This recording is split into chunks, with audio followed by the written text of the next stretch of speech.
Muy buenas noches, apreciados hermanos, amigos, siervos del Señor, en este viernes 14 de abril, un día muy especial para la comunidad cristiana, donde recordamos la Semana Santa. Y creo que estamos contentos porque usted ha reservado, aparte de todas estas obligaciones y compromisos, para hoy tener un tiempo muy especial. Hermanos, vamos a este tiempo junto con todos los hermanos de todas las partes del mundo y las Sociedades Bíblicas Unidas, vamos a dedicarle a Dios este tiempo con una oración. Que sea la bendición y la guía. Acompáñame orando. Amado Señor, quiero darte gracias por este tiempo que tú nos estás regalando. Gracias por cada uno de los hombres y mujeres que están conectados, que esta noche, esta tarde, para muchos lugares también quieren decir, quiero aprender algo más. Señor, ayúdanos. Da mucha sabiduría y palabra al profesor Iván Ruiz. Y que cada cosa que aprendamos sea para engrandecimiento y beneficio de la obra del Señor. Gracias, papá. Gracias, Señor, por este tiempo. Te dedicamos toda esta transmisión de principio a fin. En el nombre de Jesús. Amén. Bien, hermanos, permítanme compartir algunas recomendaciones que consideramos van a ser muy importantes. Primero, en la medida en que ya están conectados, por favor, registre su nombre y apellido. Póngale el país y ayúdenos poniendo un guioncito y la ciudad desde donde se conecta. Porque si su nombre es bendecido, esta noche va a ser parte de un lindo recurso bíblico que va a recibir y queremos llamarlo, queremos contactarnos con usted. Entonces, por favor, ponga su nombre completo para que nos ayude bastante esta información. También, apreciados hermanos, en la medida en que puedan tener el control, quisiéramos que el micrófono esté cerrado. Si por algún motivo se nos va allá, por favor ayúdenos para que no haya interrupciones en lo que tengamos. También, hermanos, quiero decirles que esta noche tenemos a una persona muy especial para la vida de muchos amigos y personas que conocemos al profesor. Y bueno, permítanme compartir un poquito de lo que es Iván, de su experiencia de Iván, y esto ayudará bastante a que, bueno, tú junto con nosotros puedas conocer al profesor. Iván Ruiz Zabaleta es peruano. Él reside o vive en Lima, como decimos, y muy interesante en su experiencia ministerial y su capacitación. Él tiene una maestría en humanidades que lo ha logrado en la Universidad Eastern University de los Estados Unidos. Tiene un bachillerato en teología por la Universidad Bíblica Latinoamericana en Costa Rica. Cuenta con estudios en la Universidad Nacional Mayor de San Marcos y la Pontífica Universidad Católica del Perú. Está apoyando al ministerio con varias docencias en varios seminarios bíblicos del Perú.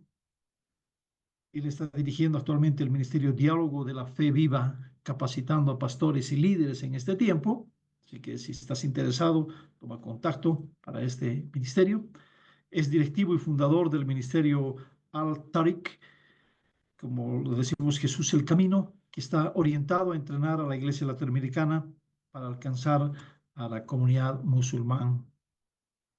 Con su esposa Abigail están sirviendo en una iglesia bautista de Salamanca. Son mentores para matrimonios. Están predicando y enseñando la palabra de Dios. Han sido bendecidos por el Señor con dos hermosas hijas, Yanice, y tenemos a Ruth, que las dos ya profesionales están sirviendo también al Señor y apoyando en varias partes del mundo. Iván siempre ha estado bastante ocupado. Él ha estado este último tiempito en una gira por Europa Central, predicando la palabra del Señor y bueno, ha sido apoyado en la traducción al alemán, donde él ha estado compartiendo. Hermanos, nos sentimos muy contentos, muy gozosos de contar con un siervo del Señor en esta noche que nos va a compartir las escrituras, nos va a compartir este desafío y un desafío muy interesante, la oración en el Salmo 42. prepare su material, sus recursos y sea bendecido con esta exposición. Profesor Iván, este tiempo es para ti. Adelante, hermano, que Dios te bendiga. Muchas gracias, Rolando. Hermanos, muy buenas noches. El Señor les bendiga grandemente en esta oportunidad. Es una bendición estar en medio de ustedes para compartirles sobre la oración del Salmo 42 en un Viernes Santo, una fecha muy especial, ¿no? Eh, esta semana las noticias nos han anunciado la muerte del Mario Vargas Llosa, es un novelista premio Nobel de literatura. Y eso nos da ocasión para preguntarnos en relación al tema que cuando muere un personaje público, ¿quiénes lloran? Y si queremos acercarnos un tanto más a la realidad nuestra, ¿qué sucede con la muerte de un padre de familia? ¿Quién llora con la muerte de papá? O también nos podemos preguntar, si tu padre te abandona y estás a punto de morir, ¿qué escribirías? ¿Qué dirías? O si tu hijo te persigue para matarte, ¿tendrías la capacidad para cantar en esas circunstancias? Estas son preguntas que están alrededor del Salmo 42 y del viernes de la pasión de Jesús. ¿Y qué podemos decir cuando se presentan situaciones de crisis en las que te llevan el desánimo, la tristeza, el dolor, la humillación, la depresión? ¿Cómo respondes a ellos? Entonces, en esta hora, tendríamos que preguntarnos, ¿te animarías a cantar sobre tu dolor en tales circunstancias? El Salmo 42 nos da luces sobre cómo David responde ante circunstancias de dolor y también nos ayuda a entender lo que dice y hace Jesús en los relatos de la pasión. Permítame entonces compartir también pantalla para tener el auxilio de este recurso. Nuestro tema entonces, la oración del Salmo 42 en Viernes Santo y cómo deberíamos orar nosotros. Es la pregunta que vamos a plantearnos al final y tratar de responder. Empecemos entonces con el contexto del Salmo. El Salmo 42 está dentro de los 5 grandes libros en que se compone el Salmo, los Salmos. El Salmo 42 es el salmo que inicia el segundo libro de esta colección de salmos. Y cuando hablamos del contexto de los 150 salmos que tenemos, muchísimos autores, no hay uno solo, aunque se le llama en general los salmos de David. Y la pregunta sobre la autoría es, ¿quién escribió el salmo o quiénes escribieron el Salmo 42? Entonces, al hablar de la autoría, tendríamos dos posiciones o dos posturas o dos acercamientos principales en relación a quién escribió el Salmo 42. Tradicionalmente se le atribuye a los hijos de Coré.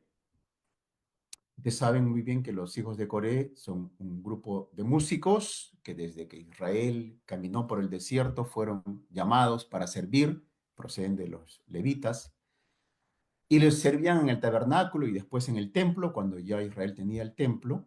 Ellos son entonces los que estaban a cargo de los cantos y de la liturgia, ¿no? Participaban en el culto en el templo de Jerusalén, tenían un lugar muy importante allí, estaban dedicados a esto. Entonces, el primer acercamiento es que los autores del Salmo 42 son los hijos de Coré. Un segundo acercamiento nos dice que no fueron los hijos de Coré, fue David, el rey David. Y lo escribió posiblemente durante su exilio, mientras él era perseguido por el rey Saúl. Entonces, David todavía no era rey, Saúl era el rey, el primer rey de Israel. O lo escribió cuando ya David, siendo rey, su hijo Absalón se levantó en una revuelta para tomar el trono y por lo tanto, ante esa noticia que recibió David, él huyó hacia el norte por las riberas del río Jordán, por los desiertos, ¿no? Entonces, ese es el segundo acercamiento. Y un tercer acercamiento es que este Salmo 42 lo escribió un personaje anónimo, considerando que está escrito en primera persona del singular. Muy bien, en realidad la fuerza está entre los dos primeros y como la balanza lo está indicando en este gráfico, personalmente me inclino por la segunda postura que fue el rey David, quien escribió este salmo, considerando el contexto histórico turbulento que él vivió en el exilio que tuvo, especialmente cuando lo persiguió su hijo Absalón, y por lo tanto tendríamos la autoría individual, aunque el título de este salmo en nuestras Biblias indique que son los hijos de Coré. En relación a las diversas interpretaciones que hay, que en realidad nos permiten un acercamiento multifacético, que es lo que normalmente se da en los salmos, ¿no? Cuando uno revisa, por ejemplo, a este autor llamado William MacDonald, él comenta y dice que algunos perciben que este Salmo 42 está presente la voz de David mientras vagaba en el exilio durante la rebelión de su hijo Absalón. Y hay otros que reconocen en este salmo la voz del Mesías, del Salvador, durante el tiempo de su rechazo y de su sufrimiento, exactamente en el tiempo de la pasión, ¿no? Hay otros que detectan el sollozo del remanente judío durante el periodo futuro de la tribulación. Se proyectan en ese sentido a que esto está hablando hacia el futuro. Y luego hay otros que les gusta aplicarlos a los creyentes cuando miran atrás los días de su primer amor y recuerdan entonces cómo empezaron y la clase de comunión con el Señor que tienen. Ahora, por fortuna, la escritura, en especial los salmos, no es necesario reducirlos a un solo punto de vista, puesto que todas estas acercamientos o aplicaciones son legítimas porque esto es típico de la versatilidad de los salmos. Es decir, uno lee los salmos y puede decir, bueno, aquí estoy identificando, encontrando que está hablando a David, está hablando de la experiencia del Mesías, está hablando de un judío en la tribulación, o está hablando de un creyente que está recordando su primer amor. Esto en relación entonces a las interpretaciones multifacéticas que tenemos. En relación a la estructura, es interesante que la estructura de los salmos nos permite identificar si la oración es un llamado a adorar a Dios y reconocer la bondad de Dios y la fidelidad de Dios, como es el caso del Salmo 100, un salmo muy conocido, o si es un salmo que el salmista allí habla de sí mismo, como es el caso del Salmo 42. En este caso estamos hablando de un lamento individual. Ustedes pueden ver que un lamento individual, conforme lo vemos en la pantalla, invita a los oyentes a unirse o permite una conexión emocional, ¿no? A través de la vulnerabilidad que está viviendo quien escribe, el salmista, pero también de la vulnerabilidad de quien está leyendo el salmo y quien se identifica. O sea, conecta muy fácilmente un salmo de lamento. Y este es el caso del Salmo 42, ¿no? Y por supuesto, los demás salmos, como los salmos que llaman a la adoración, los salmos que son expresiones de alabanza a Dios, o los salmos más teológicos que son reflexiones sobre la naturaleza de Dios, del Dios creador, etcétera, etcétera, son salmos que están dirigidos expresamente a Dios, ¿no? Enfocados en Dios. En el caso del lamento personal, que es el caso del Salmo 42, es más una colección hacia el salmista, ¿no? Está hablando hacia sí mismo. El Salmo 42, entonces, está dividido en dos partes. La primera parte, o la primera estrofa, expresa la sed de Dios. y esto es característico del Salmo 42, y quizás por lo que se recuerda mayormente la manera como inicia este Salmo 42. Pero cada parte, cada estrofa, termina con un estribillo o con un coro, ¿no? La segunda estrofa continúa con el clamor de Dios, habla de un deseo más profundo, del anhelo de Dios, y de estar en el templo de Jerusalén, y especialmente a partir del versículo 6, que en la segunda parte del Salmo, se presenta al salmista como alguien que está sintiendo cómo Dios lo abandona y todo el peso de las aguas del mar Mediterráneo o de las cataratas que descienden del monte eh, caen sobre él, ¿no? Y lo ahogan. Entonces, eh, como cada parte culmina con un coro que se repite, en el coro el salmista reconoce que debe cantar al Dios de la vida. Es decir, el tono épico, el tono de dolor y sufrimiento, finalmente cuando llega al coro, se repite y se reconoce al Dios de la vida, que no solamente el Dios del salmista, sino que también es su Salvador, ¿no? Eso es lo que afirma. Y ese es el mensaje central a donde vamos a enfatizar en esta exposición. Entonces, la estructura del Salmo 42 queda así, ¿no? Los primeros 4 versículos corresponden a la primera estrofa, luego viene el coro, los siguientes versículos del 6 al 10, la segunda estrofa, luego el coro. Y aquí he colocado la tercera estrofa y el coro, el Salmo 43. Y ahora se preguntarán ustedes, ¿qué pasó con el profesor? ¿Por qué incluir el Salmo 43 en esta estructura? Pues lo hemos incluido porque ambos salmos realmente son en realidad un solo salmo. Pero en nuestras Biblias, en español, se encuentran divididas en dos. El Salmo 42 es un salmo más poético, más lírico, mientras que el Salmo 43 es más narrativo, más oracional. El Salmo 42 se centra más en la sed de Dios y en la nostalgia por la presencia de Dios, mientras que el Salmo 43 se enfoca más en la petición de ayuda a Dios, pidiendo la protección de Dios. Y esto se debe básicamente porque en el original en hebreo, la Biblia hebrea o hebraica, reconoce estos dos salmos, 42 y 43, como un solo salmo, no los divide. Pero en el siglo III a.C., cuando se traduce al griego, en la Septuaginta, se hace esta división por las consideraciones y diferencias que acabo de mencionar. ¿Qué podemos decir habiendo hablado acerca de la autoría, habiendo hablado acerca de la multifacético de la interpretación, de la estructura del salmo y cómo dos salmos en realidad son uno?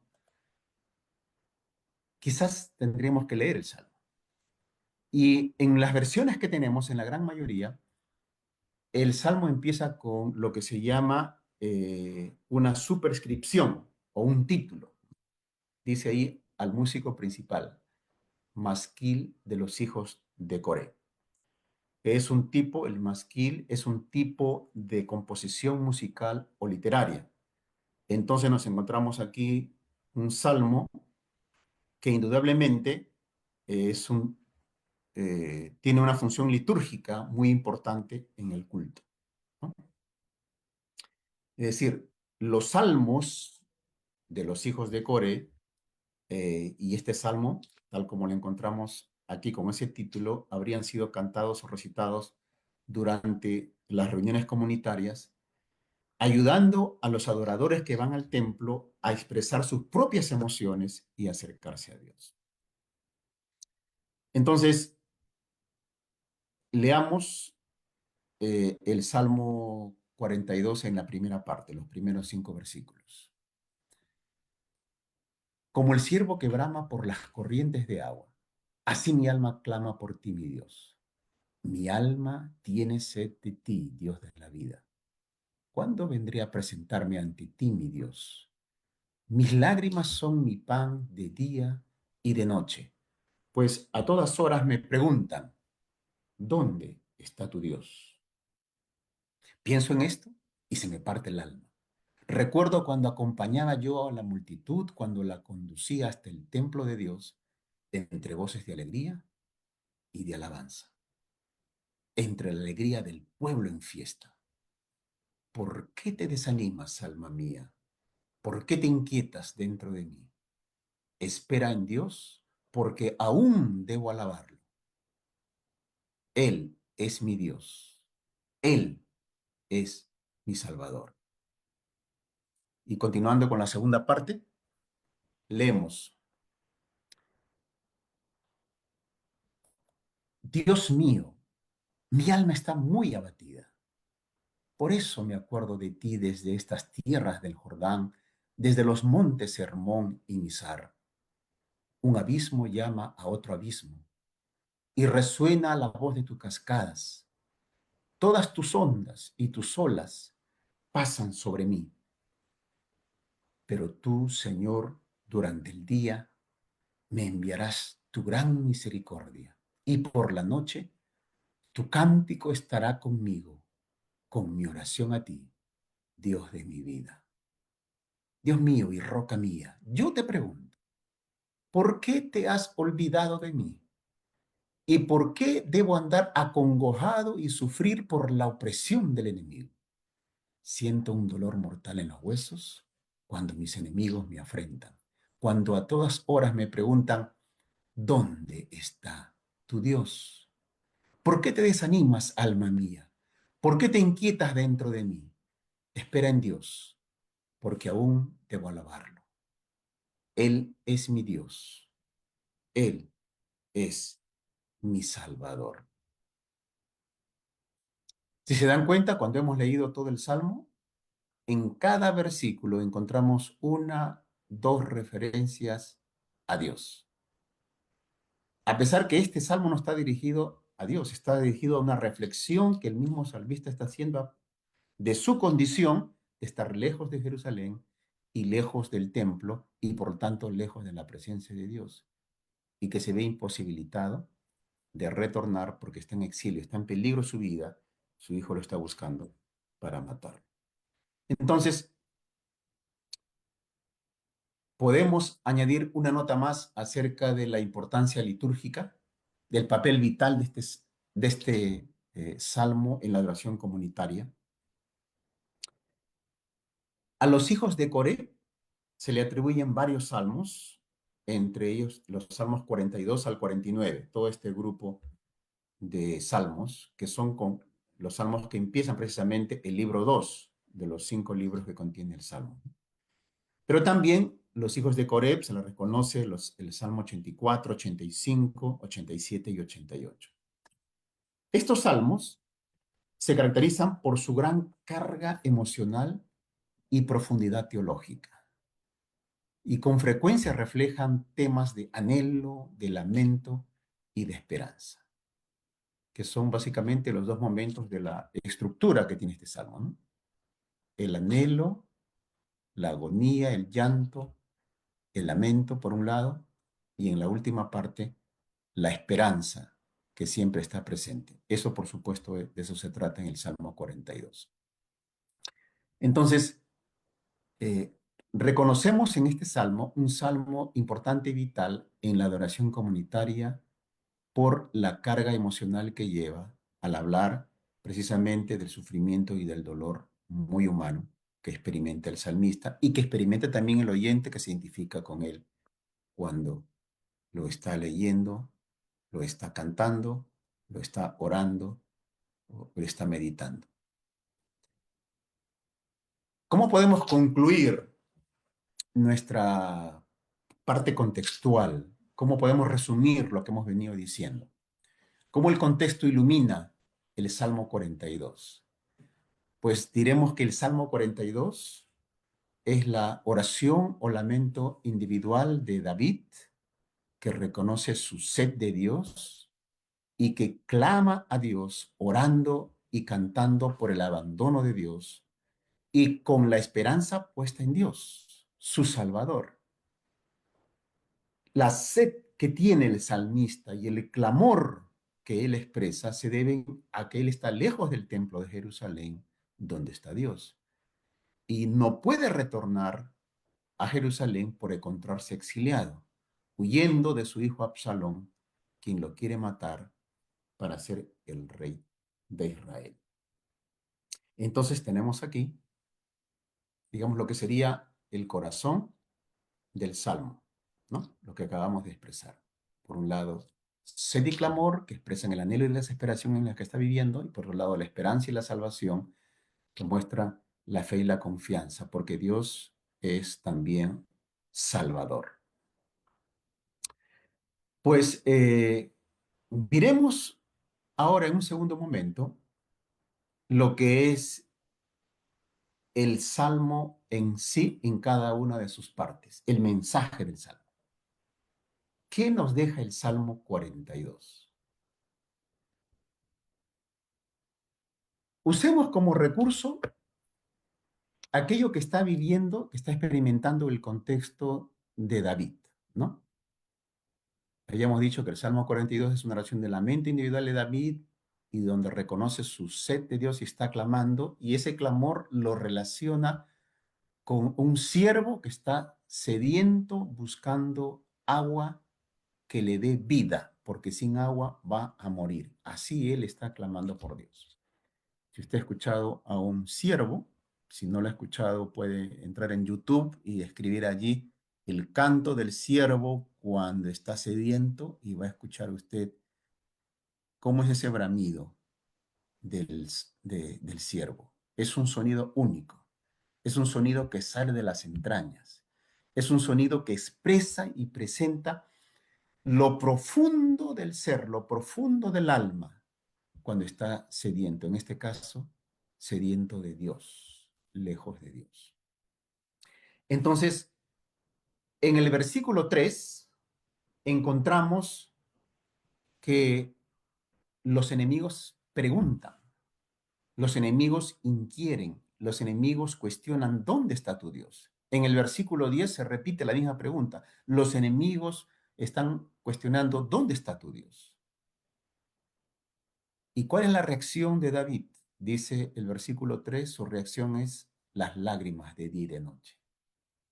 Y en el versículo 10, la segunda parte va a decir el dolor de los huesos.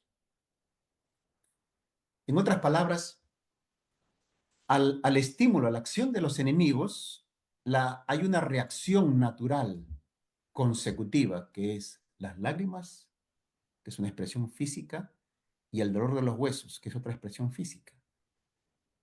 Es decir, el dolor aquí se refleja también en lo físico.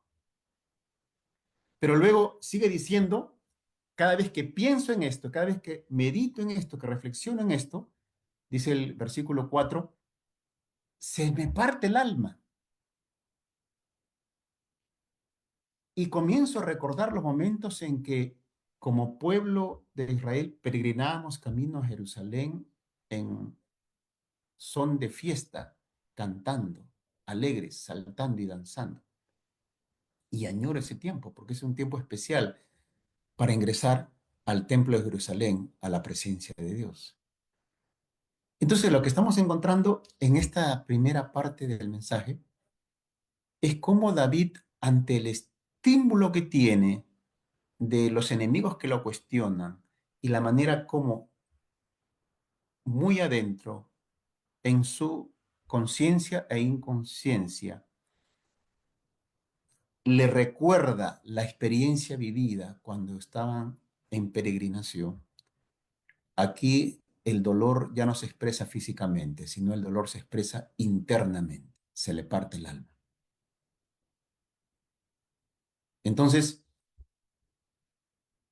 en esta primera parte, el impacto que encontramos aquí de los enemigos y del exilio en el salmista es de un dolor que se expresa tanto físicamente como se expresa internamente. Es decir, es un dolor total en el salmista. Pero esta es una reacción inmediata. Pero el Salmo no queda allí. El Salmo nos habla también del estímulo que hay en el exilio que está viviendo y en el desánimo y la inquietud, pero nos habla de una respuesta que ya no es una respuesta inmediata, sino una respuesta mediata, una respuesta pensada, una respuesta que reconoce más allá de su situación que hay un Dios presente, que es un Dios que da vida, que es un Dios que salva. Y no solamente eso, cuando vemos en el versículo 1 cómo clama a Dios, él clama a Dios, él reconoce a Dios como mi Dios y él reconoce la sed de Dios que tiene. Pero es una respuesta reflexionada, no es como el dolor, que es inmediato, es producto de la reflexión de lo que él está viviendo. Y cuando viene el desánimo y la inquietud, que lo encontramos en el versículo 5 y en el versículo 11, ¿no?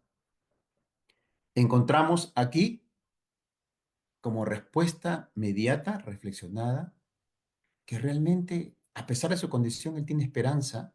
Y no solo eso, sino que también él invita a cantar, a expresar las alabanzas a Dios y reconoce a Dios como su Salvador. Y finalmente, como una acción práctica, él canta el salmo. No solamente escribe el salmo, producto de su reflexión, sino que canta el salmo. Entonces, el paso de este estímulo a la respuesta que estamos viendo aquí no es automático. Hay una etapa de reflexión. La reflexión de David es una elección consciente, ayudada por su capacidad de decisión y enfocada y alineada a los objetivos y los planes de Dios. David se enfoca en el sentido de su vida. Y el sentido de su vida, ¿quién lo da? Lo da Dios en el templo de Jerusalén, la presencia misma de Dios. No solamente Dios, sino el Dios que salva, el Dios que es salvador. Eso es lo que da sentido a su vida y eso es lo que direcciona los planes que él va a desarrollar y va a hacer. Entonces, habiendo hablado sobre el mensaje de los salmos, ¿cómo encontramos en los salmos estos movimientos poéticos que expresan de manera escrita y también de manera cantada lo que está viviendo el salmista David?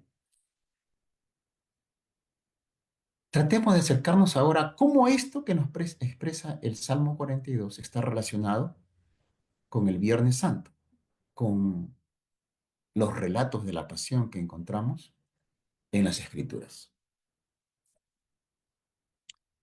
Entonces, nos será de mucha ayuda aquí recordar los momentos claves de la pasión.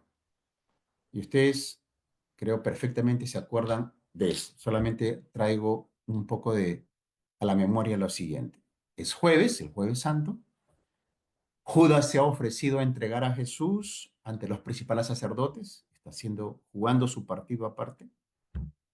Los discípulos, los 12, han consultado a Jesús sobre la cena que tienen que tener esa noche, la cena de la Pascua de los judíos, y entonces ellos han ido a preparar la cena. Llega la noche y están los 12 discípulos en pleno con Jesús participando de la cena de la Pascua judía. Jesús parte el pan, Jesús toma la copa. Ahora, si conocemos bien cómo es la cena judía de la Pascua, esta es una cena que se puede comparar a la cena de Navidad. Y todos aquí creo que celebramos Navidad, comiendo bien. Entonces, en la cena de la Pascua se come bien. Pero también en la cena de la Pascua se toma la copa de vino. Y no una, sino cuatro, según la tradición judía. Entonces, imagínense ustedes una muy buena comida con cuatro copas de vino. Así termina la cena de la Pascua. Luego salen al monte de los olivos, donde Jesús anuncia la negación de Pedro. Es decir, por un lado, Judas jugando su partido aparte. Por otro lado, Pedro, quien le va a negar y que se resiste a aceptarlo, y Jesús le dice, no, no, Pedro, me vas a negar 3 veces antes que cante el gallo. Y luego Jesús invita a los 11, porque ya no están los 12, hacia el huerto de Getsemaní, porque Jesús necesita orar. Ahora quedémonos aquí entonces. Y vayamos al texto de Marcos capítulo 14 para encontrar el relato de la pasión que dice lo siguiente, que Jesús se llevó consigo a Pedro, a Jacobo y a Juan, y comenzó a entristecerse y a angustiarse. Y les dijo, siento en el alma una tristeza de muerte. Quédense aquí y manténganse despiertos. Siento en el alma una tristeza de muerte. Si usted no lee los evangelios, en ninguna parte del ministerio de Jesús uno va a encontrar que Jesús expresó tamaña oración. Siento en el alma una tristeza de muerte. Jesús lloró en varias ocasiones, pero nunca sintió una tristeza de muerte como esta.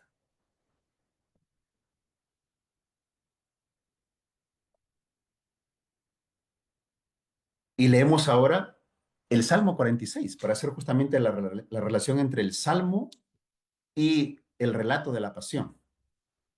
El Salmo que estamos viendo, el Salmo 42, el versículo 6, encontramos a David expresando, me siento muy angustiado y por eso pienso en ti. Las olas de tristeza que has mandado sobre mí son como un mar agitado. Son como violentas cascadas que descienden de los cerros de los montes Hermón y Mizar y se estrellan en el río Jordán. Así como el rey David siente angustia y se siente morir por las aguas que caen sobre él, que son tan fuertes y que lo ahogan, también el rey siervo Jesús siente las olas de tristeza enviadas por Dios. Jesús siente en el alma la tristeza de muerte. Normalmente cuando leemos este Salmo 42, el versículo 6 y 7, y nosotros lo hemos leído muchas veces con toda seguridad, no podemos apreciar cómo aquí está expresado ese sentimiento que sintió Jesús, la tristeza de muerte.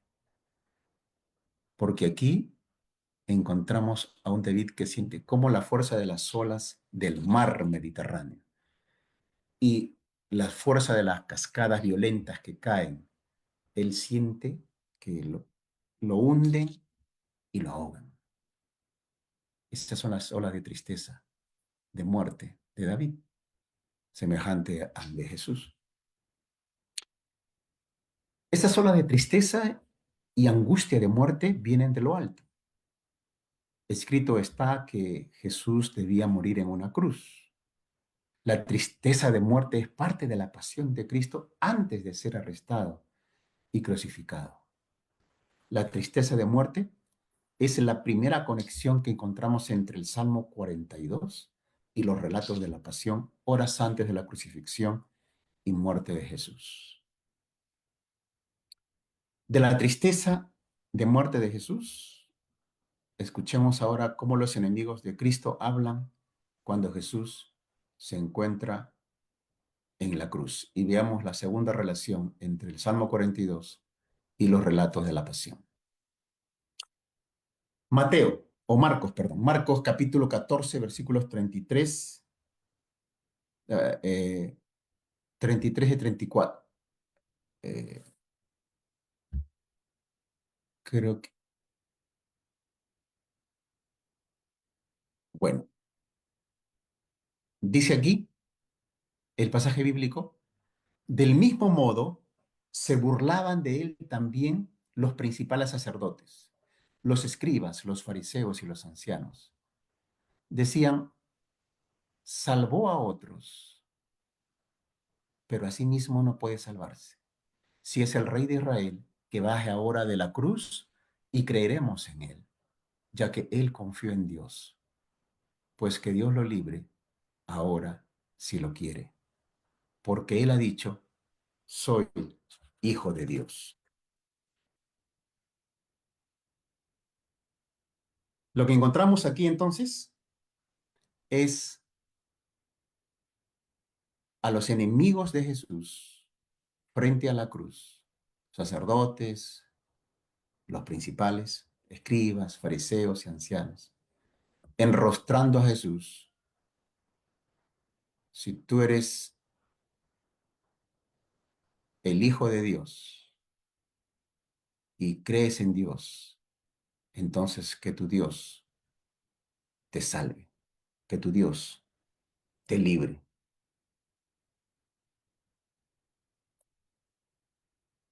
Y cuando lo relacionamos con el Salmo 42, versículo 3 y el versículo 10, encontramos la misma dinámica.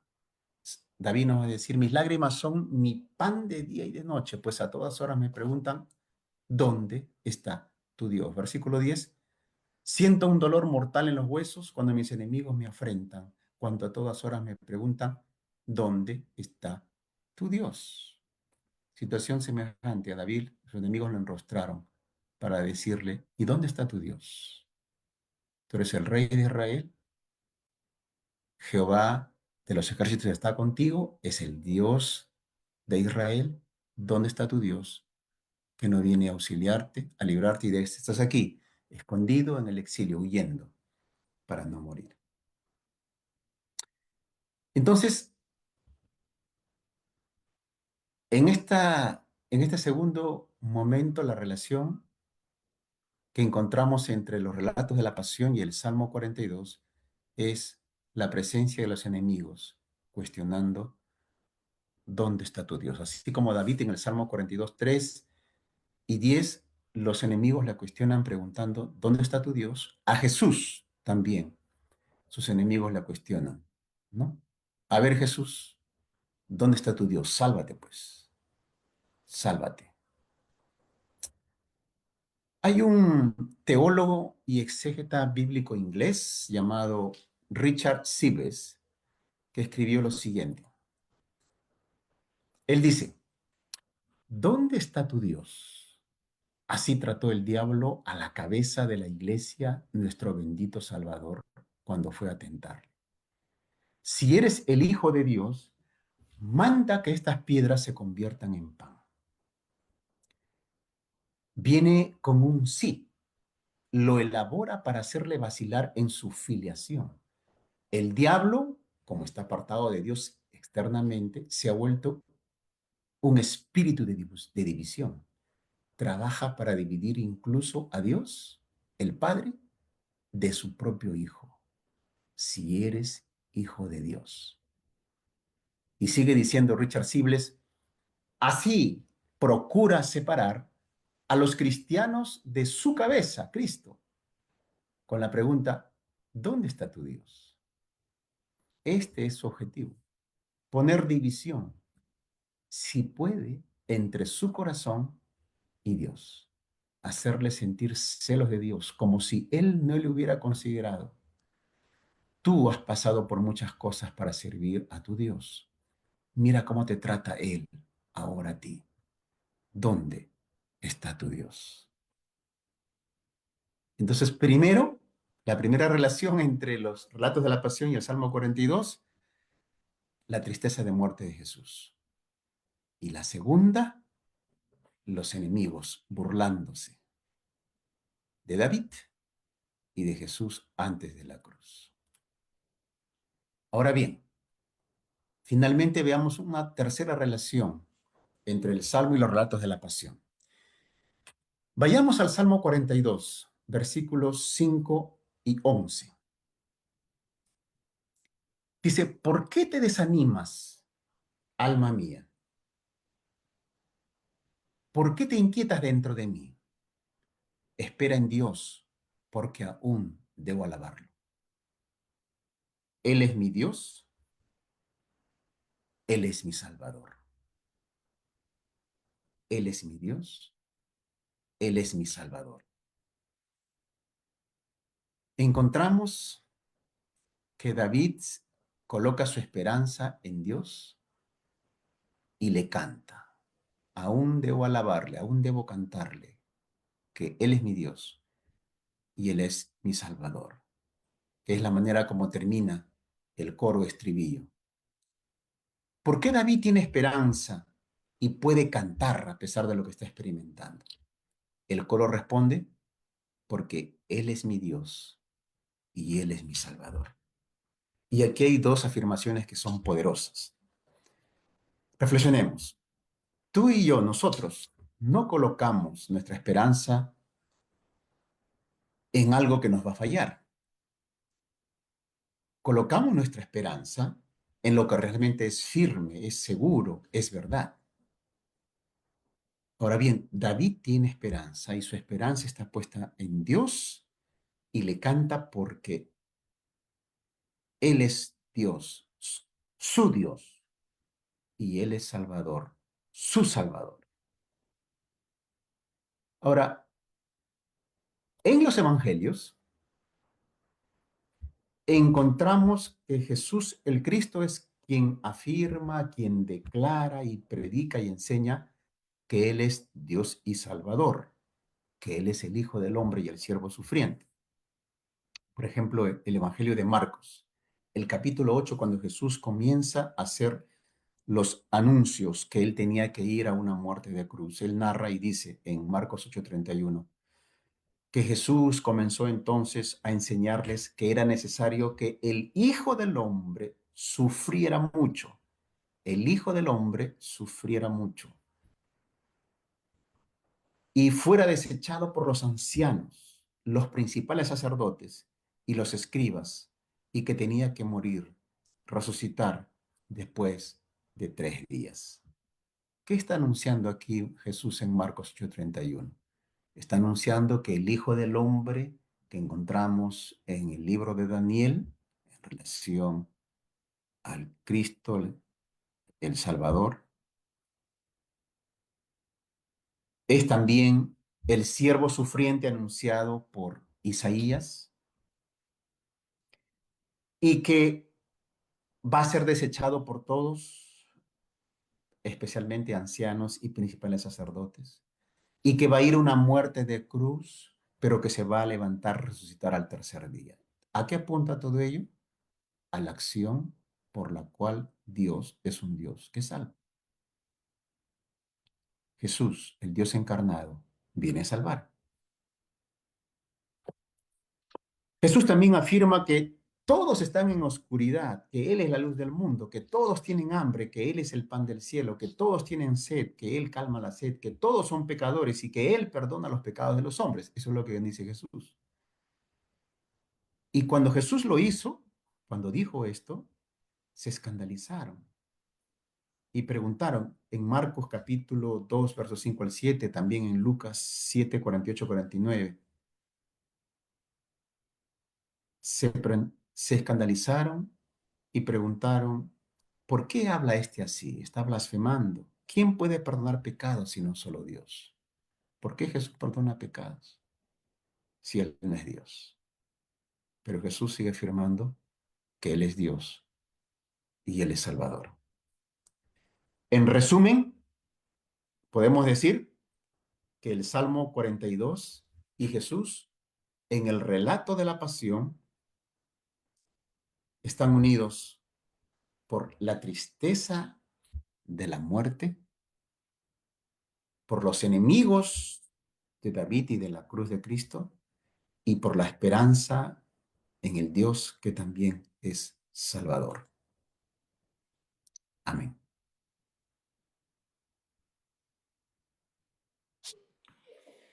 Muchas gracias, profesor Iván Ruiz. Una interesante disertación. Siempre qué importante es abordar sucesos tan trascendentales para nuestra fe como la crucifixión de Jesús desde diferentes narrativas, de diferentes ángulos, de diferentes perspectivas. Eso siempre enriquece un tema que se aborda año con año. Le voy a robar unos minutitos, profesor, antes de entrar a las preguntas. Si me ayudan, por favor, ahí poniendo este comparativo de 2 versículos, el ejercicio que hacemos cada 8 días, con mi Biblia favorita, la Reina Valera 60, y la forma en la que la revisión más reciente, la Reina Valera contemporánea, trabaja un versículo.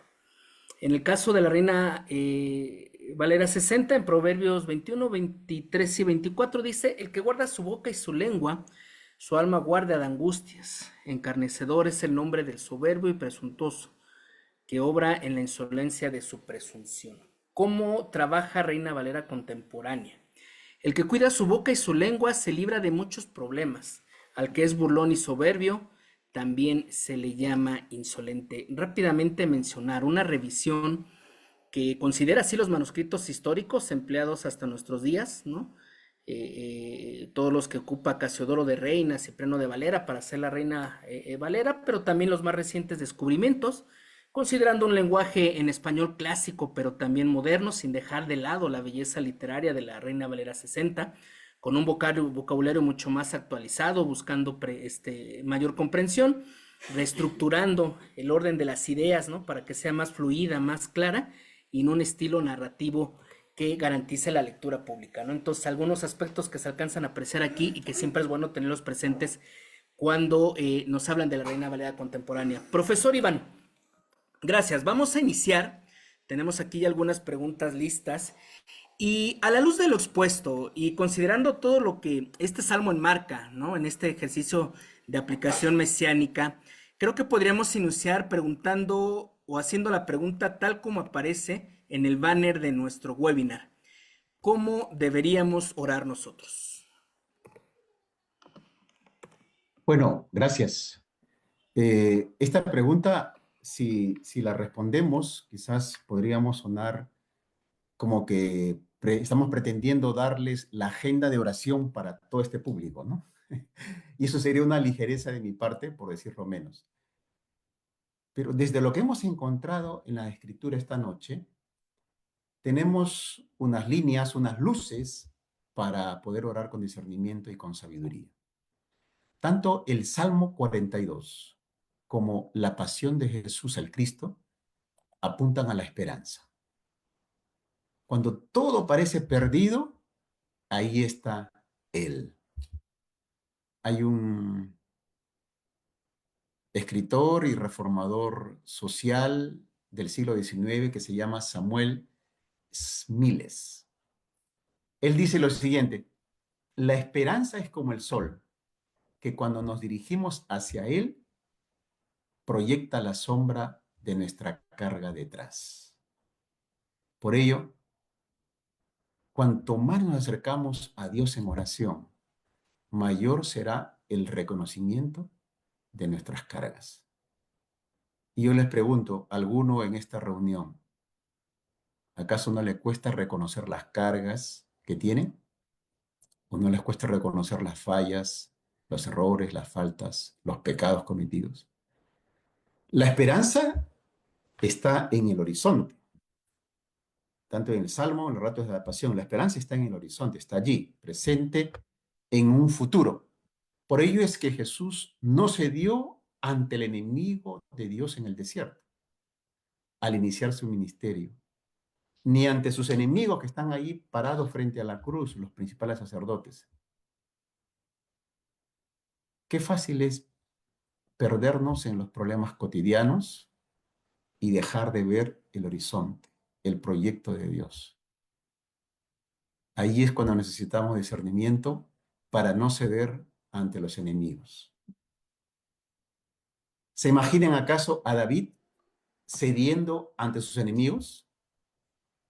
¿O se imaginan a Jesús bajándose de la cruz y dándole la razón a sus enemigos?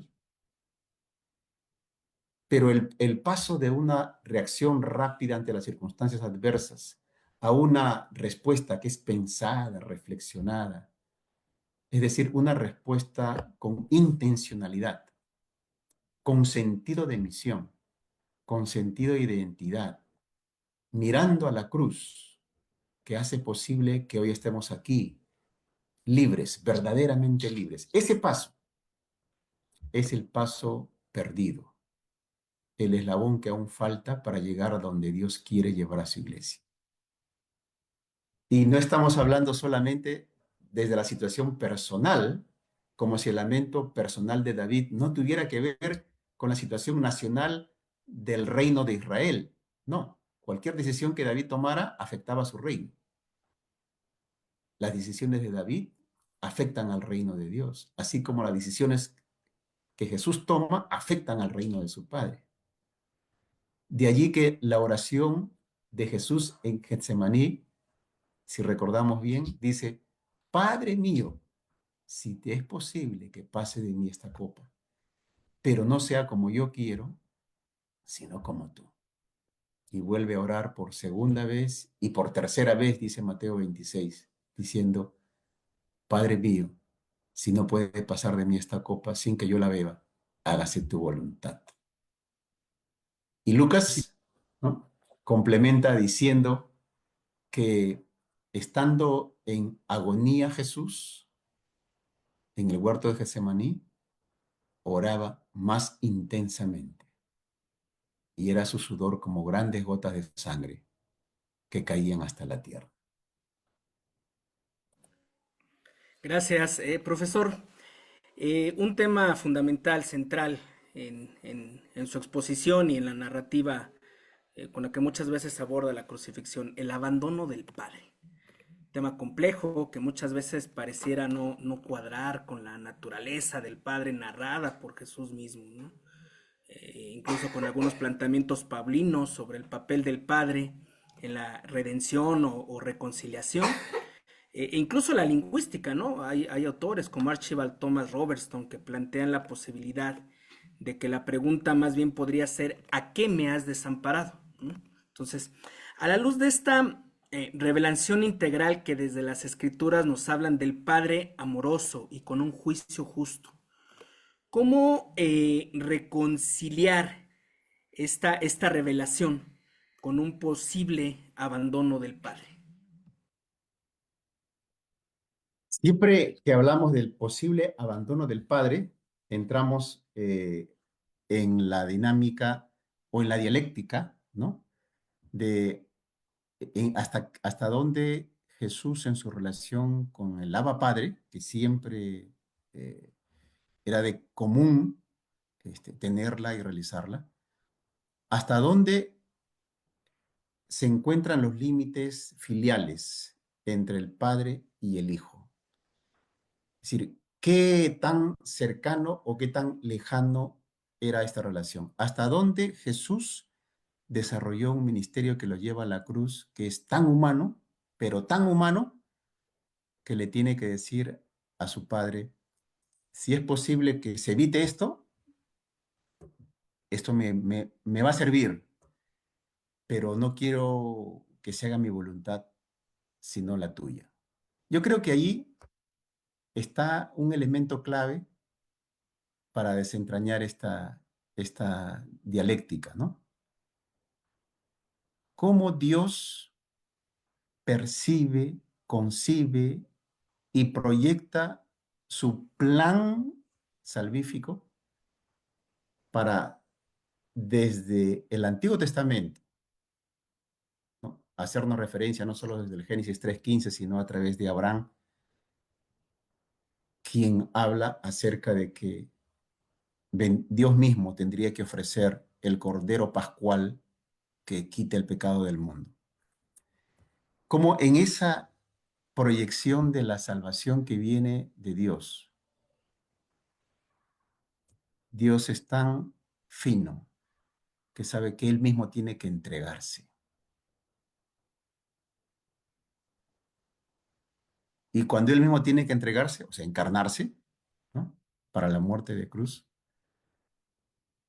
tiene que experimentar lo que desde el Génesis se produjo, la separación.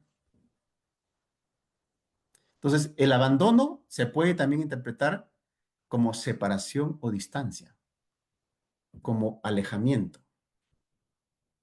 Pero en la realidad, Jesús vivió la circunstancia vital en la cual un hombre que sabe que va a pasar de muerte a vida no tiene a alguien a su lado. con la capacidad de ayudarlo. Porque esa única arma que es su padre lo ha abandonado.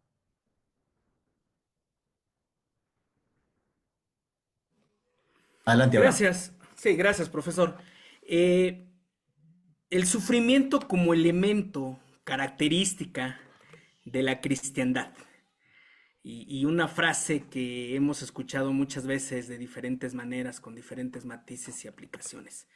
Es de cristiano sufrir. La iglesia bíblica sufrió, decía mi abuelita, ¿no? Hay quienes, por ejemplo, toman las bienaventuranzas, ¿no? Bienaventurados los que sufren, y luego una lista sobre diferentes maneras en las que alguien puede sufrir y debe sufrir, dicen algunos, para ser bienaventurados, ¿no? No estoy estableciendo que sea una interpretación correcta, ¿no? Y por otro lado, un Jesús, ¿no? Que viene a presentar un reino manifestado en la justicia integral, donde muchos de esos sufrimientos, ¿no? Físicos, no más espirituales, son confrontados. La pregunta sería, ¿cuál es, cómo establecer el punto de equilibrio tan necesario desde una sana contemplación integral del texto bíblico para abordar este tema, pensando en una pastoral de acompañamiento también integral? Ok. Es que la pastoral integral, la pastoral de acompañamiento, es una pastoral que tiene ya un modelo, ¿no?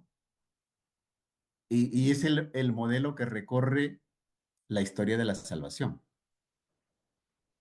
Dios acompañando a su pueblo a pesar de sus caídas, fracasos y a pesar de sus victorias y en toda circunstancia. Tiene que ver mucho con la paciencia de Dios. Y hoy día, yo creo que hoy en día, una de las cosas que hace falta en una pastoral de consolación, una pastoral integral, es una pastoral que tenga mucha paciencia porque estamos en un cambio de época tan clave, importante y trascendental que las generaciones nuevas, las nuevas generaciones, son tan distintas a las generaciones precedentes, las nuestras, que cuando las tratamos de entender no podemos. Y ni siquiera podemos entender qué es lo que va a venir luego, de aquí a 30 a 50 años, por los cambios vertiginosos y rápidos que se dan, no solamente en lo tecnológico, sino solamente en un cambio de época, en un nuevo etos, en una nueva comprensión de lo que es y de lo que no es.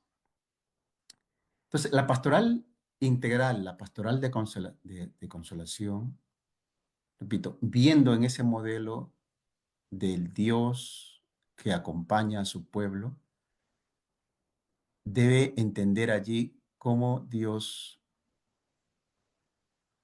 experimentó con su pueblo el desierto, el peregrinaje de 40 años,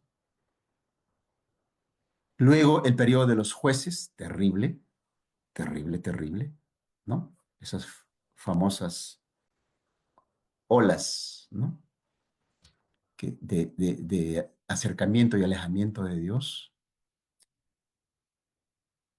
Luego el periodo que acabamos de hablar acerca de los reyes, cómo Dios trata con su pueblo a través de las autoridades que coloca, que son los reyes, a pedido del pueblo y a pesar de que eso era lo que Dios quería para ellos. Entonces, y en todo ese proceso Dios va acompañando, Dios va entendiendo, Dios va acercando, teniendo paciencia con su pueblo y una y otra vez dándoles siempre notas de esperanza y notas de esperanza como la que hemos venido viendo en esta noche.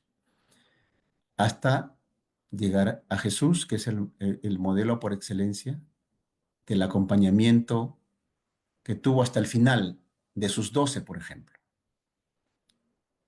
donde solamente uno de ellos se le fue. Porque cuando quiso regresar ya era demasiado tarde, ya no podía dar marcha atrás, ya había entregado al maestro. Pero ese tipo de pastoral, de acompañamiento integral, tiene que ir en esa línea de la historia de la salvación. No hay pastoral separado de esa línea salvífica de Dios. Dios siempre quiere salvar y lo va a hacer a pesar de nosotros, ¿no? Totalmente correcto. Quiero cerrar con una última pregunta y agradezco a la gente que desde el chat nos ayuda aquí a ir estructurando estas preguntas. Volviendo un poco al suceso de la crucifixión de Jesús y el tema del sufrimiento, pero enfatizándolo específicamente en el tipo de muerte, la cruz con todos los horrores que esto conlleva y que obliga a plantear una pregunta que cada vez suena más en los círculos cristianos, ¿no? El padre decide el tipo de sufrimiento del hijo. Por ahí Boff, en los 70s, Leonardo Boff desarrolló una teología al respecto, ¿no? Es el sufrimiento del hijo, del sufrimiento en la cruz, enfatizando la cruz, resultado de la plena voluntad del Padre, que determina que es así y sólo así, en sufrimiento tortuoso, que se puede lograr la redención, o es más bien este tipo de sufrimiento el resultado de la maldad de la humanidad, ¿no? Mostrada en su máxima esplendor, ¿no? Y la capacidad de respuesta de Dios desde el amor a esta expresión tan cruel de la humanidad. Ok. Si recordamos, antes de llegar a la cruz, en el camino a la cruz, cuando Jesús está cargando, hay un episodio en el cual se le pide a alguien que se encontraba allí que le ayude a Jesús a llevar la cruz, la carga, ¿no? Digamos, para que sea un poco más ligera. Estando en la cruz y la muerte de cruz, lo que se esperaba de él, como se esperaba de todos los crucificados, es que su muerte no sea tanto por desangrarse o por estar colgado en el madero, sino finalmente porque su muerte sea lo triste y así de triste cuando sean comidos por las aves rapiñas, ¿no? Sí, de ese tipo de muerte estamos hablando. ¿Qué es lo que marca eh, la diferencia y la nota con la cual tenemos que hablar definitivamente de hasta dónde el tipo de muerte representa, digamos, el abandono del Padre o es la maldad del hombre? Es el hecho de que un tal José de Arimatea, con cierta influencia, habla con Pilatos, que era el representante de Roma en esa semana de la Pasión, que estaba con todos sus soldados. A decir verdad, había entrado al mismo tiempo que Jesús entró el domingo de Ramos, también entró por otra puerta Pilatos con sus soldados para garantizar la paz social y que no haya revueltas. Y ese mismo Pilato autorizó que él sea envuelto en sábanas y llevado a un sepulcro privado, cosa que no sucedía normalmente con un crucificado. El crucificado era colgado, ahí moría, las aves de rapiñas venían, ahí lo consumían y ahí desaparecía. Entonces yo quiero poner de relieve el hecho de que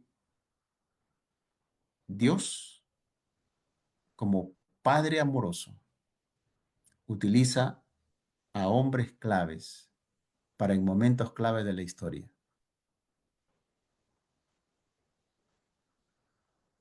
Haya movimientos como estos que hagan que Jesús sea llevado a un sepulcro como un caso excepcional y que el representante de Roma autorice eso como un caso excepcional.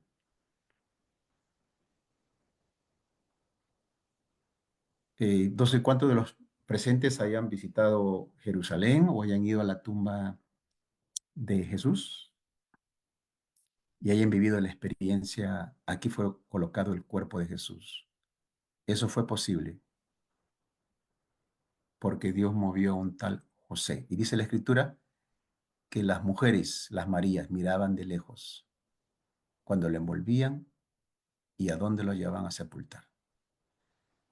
Ahí hay otro elemento importante de cómo el amor del Padre, a través no solo de José, de las mujeres, pueden estar acompañando a Jesús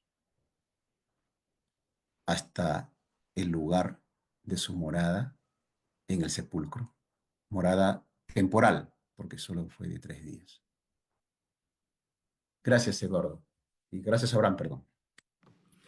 Gracias a usted, profesor. Siempre mucho para razonar, mucho para pensar, para meditar, para vivir y tratar de experimentar el glorioso mensaje de la salvación. Eh, un abrazo a nombre de la confraternidad, oramos por su ministerio y pues desde luego le esperamos más adelante de nueva cuenta. Adelante, los anuncios finales, que el Señor les bendiga. Ahí está, ahora sí. Ahí me salvó Abraham con el audio. Muchas gracias, Iván. Ahí escucharte y pensando lo especial de estas fechas en la última pregunta de el Dios crucificado, ¿no? Y hablábamos con Abraham esta semana sobre un libro y cómo Dios se interna, se hace semejante al sufrimiento máximo del ser humano que es la muerte. Ese es nuestro Dios, esa pastoral de acompañamiento que tenemos. Sigamos, le pido a Ronald que por favor nos ayude con la presentación o del diplomado o de lo que viene la siguiente semana.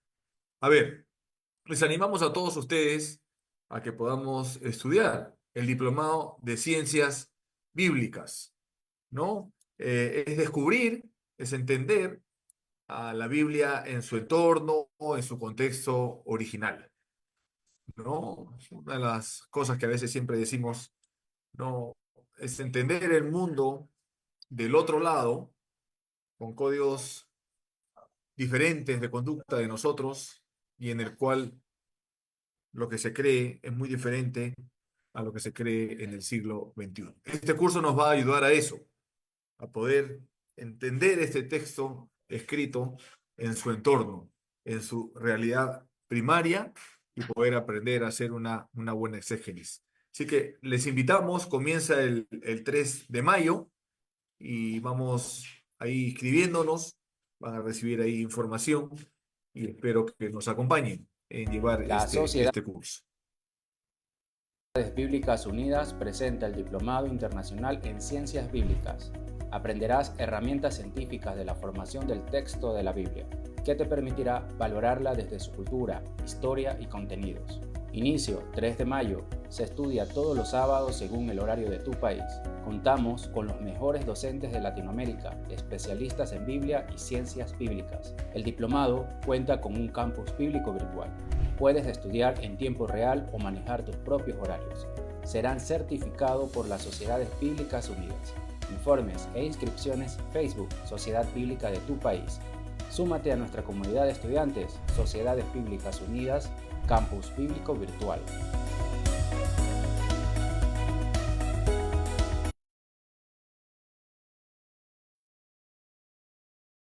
Ok, mientras que Ronald va poniendo el flyer de la siguiente semana, a mucha gente le digo, ¿no? Aprovechemos estos cursos. El hecho de trabajar en Zoom me permite contar con profesores internacionales y especialistas en el tema. Es cierto, mucha gente me dice, hermano Eduardo, pero usted sabe el tema presencial, el volvernos a ver. Y yo digo, en algún momento vamos a regresar, pero en este tiempo aprovechemos porque muchos expositores, ¿no? Repito, especialistas en el tema de traducción y trabajan en sociedades bíblicas de los diferentes países, pueden dictar el curso de manera Zoom. Más caro me va a salir traer gente de Guatemala, de Argentina, acá que lo dicte presencial. Así que aprovechemos el tema del curso. Si Ronald no tiene el flyer, yo lo voy leyendo y animándolos para que el próximo viernes nos puedan estar acompañando con el tema, ahí está, el Dios inmutable de la historia cambiante. La Biblia y su contexto actual. Qué interesante. Ahí me imagino que Lino nos va a hacer una exposición exegética y va a hacer una hermenéutica para el día de hoy. Así que creo que el diplomado ahí encaja mucho en poder aprender. Así que ya saben, lo invitamos el próximo viernes en el horario de siempre, en el horario acostumbrado de cada país. Y vamos terminando leyendo con los ganadores, ¿no?, de un recurso bíblico. A las personas que nombre, por favor, se acercan a su ciudad bíblica local y a recoger el recurso bíblico que se han hecho merecedor por participar con nosotros este viernes, y como todos los viernes siempre hacemos el sorteo y salen los ganadores. En Perú, Verónica Vázquez. En Guatemala, Mario Herrera Díaz. En Colombia, Henry Cifuentes. En Bolivia, Susana Torrejón. Y en México, Iván Efraín Adame. Así que les pedimos a las personas que hemos nombrado que se acerquen a su ciudad bíblica local a recoger su recurso bíblico. Terminamos con esta oración y le decimos a nuestro Dios: gracias por este tiempo de compartir tu palabra, y permítenos que podamos seguir cumpliendo esa misión de llevar la palabra de Dios a todo el mundo. Del país que me toca estar, lograr que la palabra siga siendo regada y que estos webinars nos motiven justamente a eso. Y decimos amén, amén y amén. Así que muchas gracias, Iván, muchas gracias al equipo. Así que podemos abrir nuestras cámaras. Un fuerte Bendiciones, abrazo a bendiciones. todos. Dios me los acompañe, me Un los abrazo. guarde, me los guíe, y hasta el próximo viernes. Muy buenas noches con todos. Buenas noches. Bendiciones. Buenas noches desde Perú. Lima, Perú. Bendiciones. Gracias, Iván. Adiós. Un abrazo.